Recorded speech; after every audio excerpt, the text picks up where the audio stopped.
there comes a moment of unquiet, sometimes devastating, when you realize that someone has already decided who you are, not based on your present truth, nor the full context of your past, but on a version of you they've chosen to preserve. This version fits their comfort, their narrative, or their control. And no matter how much you evolve, how consistently you show up differently, they remain unmoved. Their perception has hardened into a verdict. This isn't just frustrating, it's existentially disorienting. It creates a dissonance between who you are and who they insist you must be. We're taught that change is proven through action, that if you show up differently again and again, people will eventually believe you've changed. But this assumes they're open to seeing it. It assumes they're watching with curiosity, not confirmation bias. You may apologize, grow, rebuild, and transcend. You may offer new frameworks, new language, new boundaries. You may embody your evolution with grace and grit. And still, they may not see it, not because you haven't changed, but because they've stopped looking. When someone categorizes you, especially in reductive or dismissive terms, they're not just labeling you. They're defining your usefulness, your potential, your place in their social construct. They're saying, this is how far you can go in my world. This is the ceiling I've placed above your head.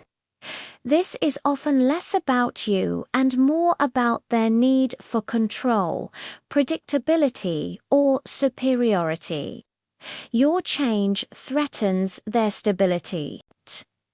Your growth disrupts their hierarchy. So they resist it, not because it isn't real, but because it isn't convenient. Trying to prove your transformation to someone who refuses to see it is a spiritual drain. It's a distortion of your energy, a misdirection of your purpose. You begin performing instead of embodying. You start curating your life for their gaze instead of living it for your truth. And here's the paradox. The more you try to prove, the more they feel justified in doubting you, because your effort signals desperation, not sovereignty. There is a brutal truth that must be named. No matter how much you recover, reinvent, or persevere, you will never be enough to rectify the image they've constructed of you. You could rise from the ashes, build new worlds, speak with clarity and compassion, and still they will cling to the version of you that serves their story. Your healing may be profound. Your transformation may be undeniable, but to them it is irrelevant. Because they are not engaging with you, they are engaging with their projection. This is not a reflection of your failure.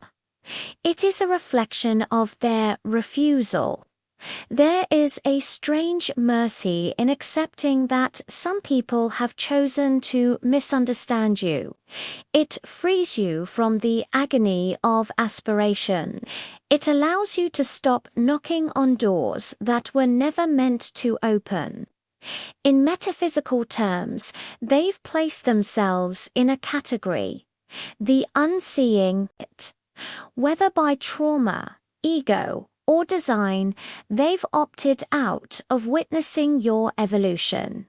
That's not your failure. It's their limitation. And once you stop trying to be legible to them, you become infinite again. You don't need to be believed to be real. You don't need to be validated to be valuable. Your transformation is sacred, even if it's invisible to those who refuse to look. So instead of proving, you protect your energy from performative cycles. You create for those who are ready to receive your truth. You build frameworks that honor your evolution, not their perception. You reclaim your narrative from the hands of those who mishandled it. You are not the version they archived. You are not the role they assigned. You are not the ceiling they installed. You are the architect of your becoming, and your becoming does not require their permission.